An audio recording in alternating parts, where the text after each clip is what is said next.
5 minute में 25 खबरें आप देख रहे थे। अब आपको इस वक्त की बड़ी खबर बता देते हैं। हाथरस केस से जुड़ी हुई बड़ी खबर है। सुप्रीम कोर्ट में सुनवाई होने वाली है इस पर। यूपी सरकार ने कल दिया था हलफनामा। पीड़ित परिवार की सुरक्षा को लेकर हलफनामा सरकार ने दे दिया है और आज आपको बता दें कि आज इस पर पूरे मामले पर सुप्रीम कोर्ट में भी सुनवाई होने वाली है। लगातार सुप्रीम कोर्ट में सुनवाई चल रही है। आज एक बार फिर से सुप्रीम कोर्ट में सुनवाई होने वाली है हाथरस केस में।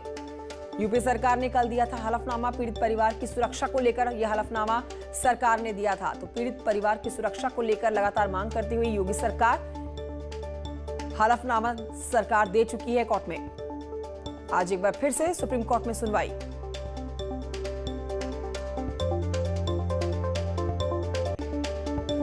मेरे सहयोगी सुशील पांडे और जानकारी के साथ इस खबर पर मौजूद हैं। सुशील पांडे, आज का दिन बहुत अहम क्योंकि आज सुप्रीम कोर्ट में सुनवाई होनी है इस मामले पर।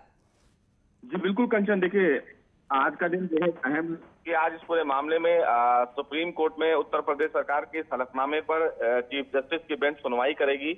लगभग 1 बजे के आसपास इस पूरे मामले की सुनवाई करेगी क्योंकि चीफ जस्टिस की जो बेंच है वो 12 बजे बैठेगी। तो उम्मीद ये है कि इस पूरे मामले की सुनवाई 1 बजे के भीतर ही हो जाएगी।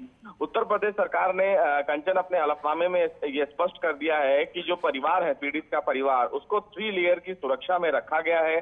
घर के अंदर और बाहर सीसीटीवी फुटेज कैमरे लगा दिए गए हैं ताकि किसी भी प्रकार की अप्रिय घटना ना हो। उत्तर प्रदेश सरकार ने ये भी कहा है कि वो फिलहाल इस मामले में निर्बद्ध है कि पीड़ित परिवार को पर्याप्त सुरक्षा मुहैया कराया जाएगा ताकि इस पूरे मामले की निष्पक्ष जांच कराई जाए।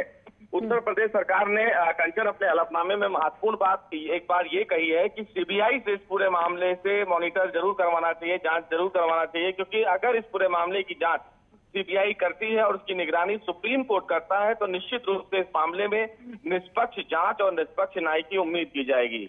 अब देखना बेहद अहम होगा कि इस मामले में सुप्रीम कोर्ट आज उत्तर प्रदेश सरकार के हलफनामे से संतुष्ट होता है। सुशील, ये मांग तो पहले से ही की जा रही थी कि सीबीआई जो जांच करे वो सुप्रीम कोर्ट एक टीम गठित करे, उसकी निगरानी में करे ताकि कोई भी कमी ना बरती जाए और विपक्ष को कुछ भी बोलने का मौका ना दिया जाए, क्योंकि ये एक मुद्दा है जो साल 2020 का सबसे बड़ा राजनीतिक मुद्दा बन गया है और हर तरफ से योगी सरकार को घेरा जा रहा है, लेकिन योगी सरकार भी कोई कमी नहीं छोड़ रही है।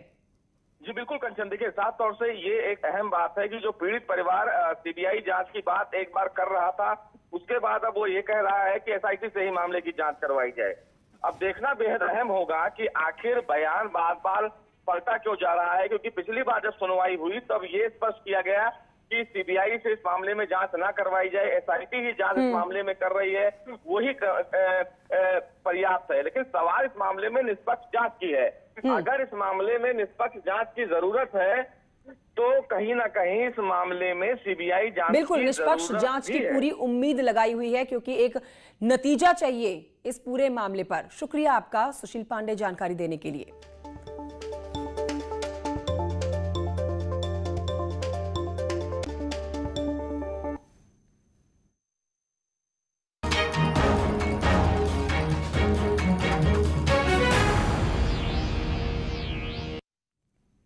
आइए अब आपको मिलवाते हैं कार वाले मास्टर जी से। आपने ऐसे लोगों के बारे में तो अक्सर सुना होगा जो दूसरों की मदद के लिए अपनी हर खुशी कुर्बान करने के लिए तैयार रहते हैं।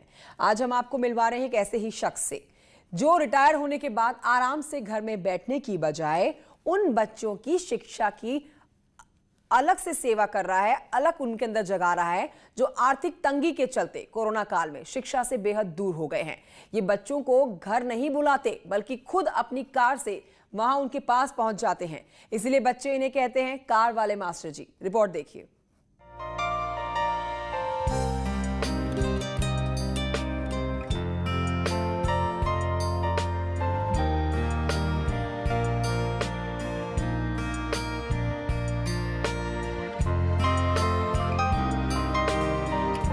मेरठ में एक अनोखे कार वाले मास्टर जी रहते हैं जो कोरोना काल में खोज कर बच्चों को पढ़ाते हैं। कोरोना काल में स्कूल बंद हैं और ऑनलाइन क्लासेस के माध्यम से ही बच्चों को पढ़ाया जा रहा है, लेकिन उन बच्चों और अभिभावकों का क्या जो ये जानते ही नहीं कि ऑनलाइन पढ़ाई क्या होती है।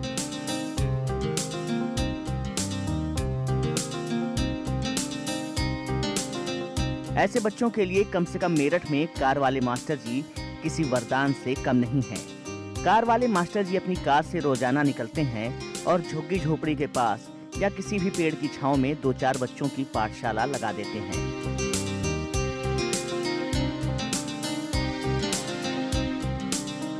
मास्टर जी की ये कार चलती फिरती ज्ञान की पाठशाला है।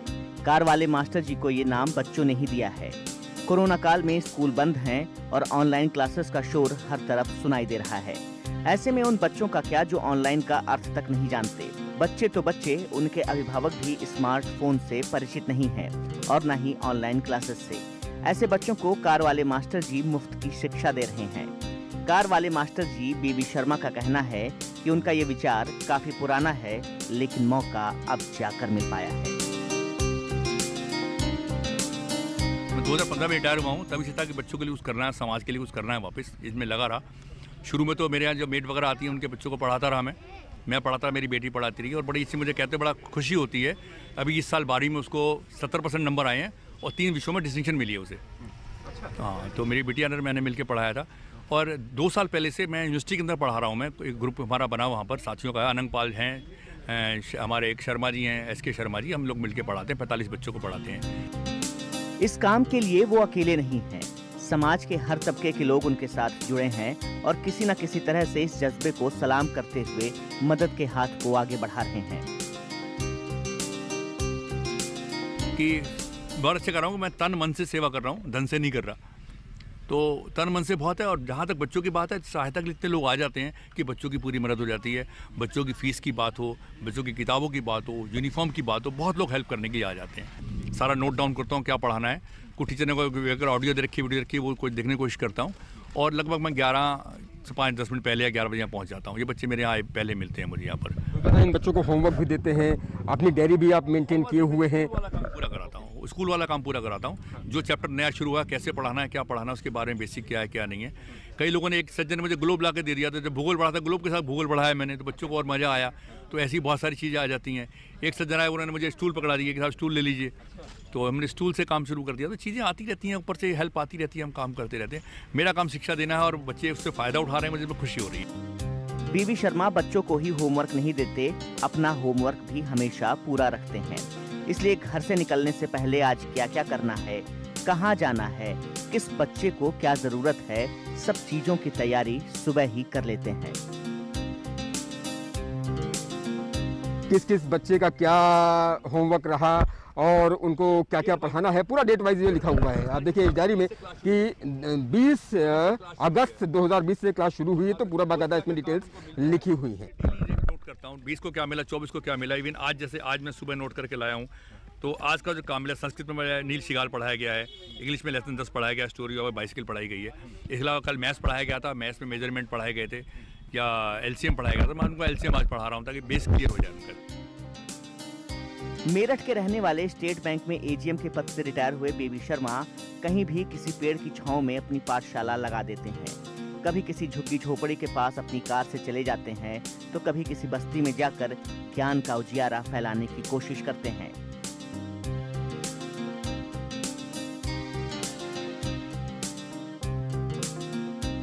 मास्टर जी का कहना है कि वो धन से नहीं, लेकिन तन और मन से आखिरी सांस तक बच्चों को पढ़ाना चाहते हैं, क्योंकि ज्ञान का उजियारा फैलाने से उन्हें आत्मिक शांति मिलती है। बच्चे भी कार वाले मास्टर जी से पढ़कर खुशी से फूले नहीं समाते हैं। अभिभावक भी कार वाले मास्टर जी की इस पहल से काफी खुश हैं।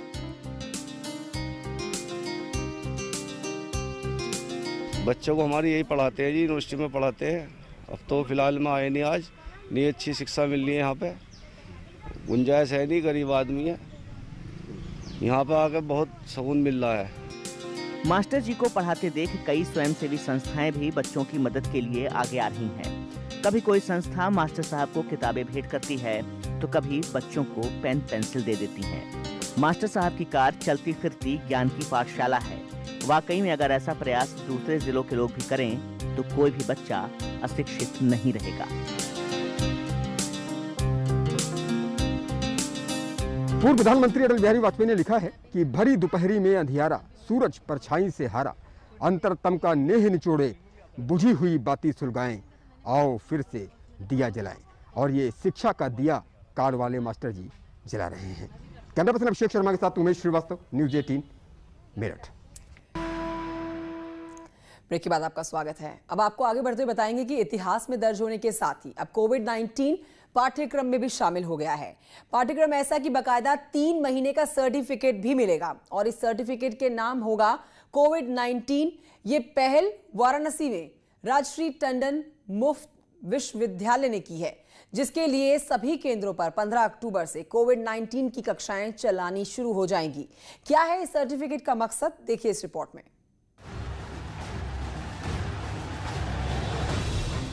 वैश्विक महामारी कोविड-19 ने देश के हर हिस्से को प्रभावित किया है। हर शहर और हर गांव में इसका आतंक नजर आ रहा है।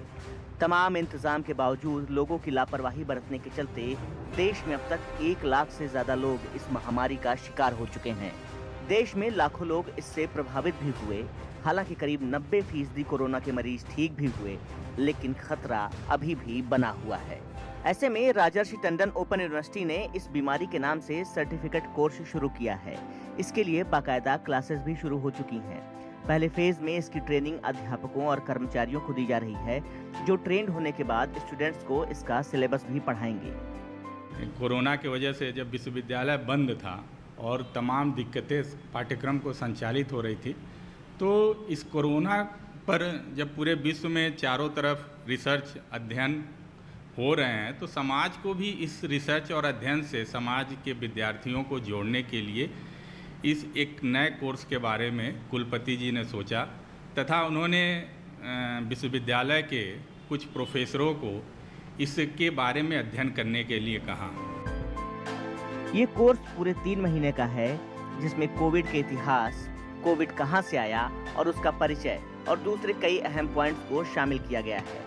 3 महीने की क्लास के दौरान हफ्ते में 2 दिन क्लास चलेगी और ऑनलाइन असाइनमेंट भराया जाएगा, जो 3 महीने तक लगातार जारी रहेगा। आखिरी हफ्ते में एक परीक्षा होगी, उसके बाद स्टूडेंट्स को सर्टिफिकेट दे दिया जाएगा। इसके कोर्स 15 अक्टूबर से एक साथ सभी केंद्रों पर संचालित किए जाएंगे। पाठ्यक्रम प्रारंभ किया है कोविड-19, जो 15 अक्टूबर तक रजिस्ट्रेशन इसमें प्रत्येक विद्यार्थी कर सकता है। बहुत नाम मात्र का शुल्क है, मात्र 700 रुपये है और इसका उद्देश्य यही है कि समाज में कोविड-19 के प्रति जागरूकता है और समाज जो है स्वतः स्फूर्त सोशल डिस्टेंसिंग और इन सब चीज़ों का पालन करे। कोर्स के लिए तैयारी करने वाले टीचर्स भी आज के दौर में सिलेबस को जरूरी बता रहे हैं। उनका मानना है कि कोर्स के जरिए जानकारी और सर्टिफिकेट देना देश को कोरोना से बचाने में काफी अहम योगदान हो सकता है, क्योंकि जानकारी ही बचाव है। लेकिन कई कारणों से लोगों में जागरूकता की कमी है। लोग अभी भी मास्क नहीं लगा रहे हैं और सोशल डिस्टेंसिंग का पालन नहीं कर रहे हैं। मैं बहुत जगह ऐसे गई थी जो कि अभी कोविड-19 के बारे में उन्हें कुछ पता ही नहीं है। जैसे गाँवों में लोग हैं, जितने भी गांव एरिया हैं, तो उन्हें कोई फ़र्क ही नहीं पड़ता कि कोविड-19 क्या है, न वो मास्क लगा रहे हैं। ऐसे ही तमाम कहीं भी चले आ रहे हैं, चले जा रहे हैं। ऑटो में मैं बैठ के जाती हूँ तो लोग मास्क नहीं लगाए रहते। मतलब तभी भी अभी ये बहुत ज़रूरी है, अभी लोगों को बहुत जागरूक होना ज़रूरी है कोविड-19 को लेकर। राजर्षि टंडन मुक्त विश्वविद्यालय का ये कोर्स कोरोना से बचने के लिए जागरूकता को लेकर शुरू किया गया है। माना जा रहा है कि यदि इसे अभी से पाठ्यक्रम में शामिल किया जाएगा तो लोग आम जीवन को जीते हुए इस बीमारी से अपने आप को बचाने के लिए सक्षम रहेंगे, क्योंकि सर्टिफिकेट हासिल करने वाला स्टूडेंट समाज के बीच का होगा और उसे पता रहेगा ये बीमारी कितनी गंभीर है। वाराणसी से न्यूज़ 18 के लिए रवि पांडे की रिपोर्ट।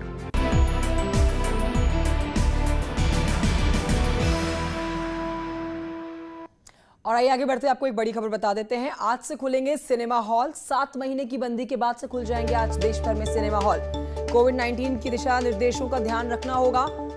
सिनेमा हॉल्स को खोलने वाले संचालकों को दिशा निर्देशों का पालन करना होगा, गाइडलाइंस को फॉलो करना होगा जो कि सरकार की तरफ से जारी की गई हैं। उन सबको ध्यान में रखते ही आज से सिनेमा हॉल्स खुलेंगे और 50% सीट के साथ ही इन सिनेमा हॉल्स को खोला जाएगा। 7 महीने हो गए हैं, लगभग 7 महीने से बंद सिनेमा हॉल आज से खुल जाएंगे।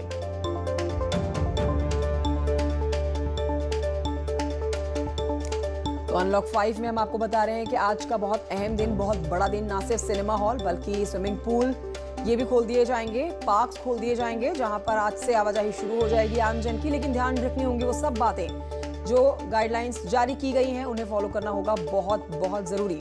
सिनेमा हॉल्स के ऊपर कार्रवाई तब की जाएगी अगर 50% से ज्यादा लोग सिनेमा देखते हुए पाए जाएंगे। अगली बड़ी खबर सोनभद्र से आ रही है, जहां पर भाइयों ने एक दूसरे पर लाठियां भांजी हैं। भाइयों में चटकी हैं लाठियां। मारपीट में 5 लोग घायल हो गए हैं। एक पक्ष के 2 लोग तो दूसरे पक्ष के 3 लोग जख्मी हुए हैं। जमीन का यह विवाद है जिसको लेकर मारपीट हुई। पुलिस ने घायलों को अस्पताल भेज दिया है।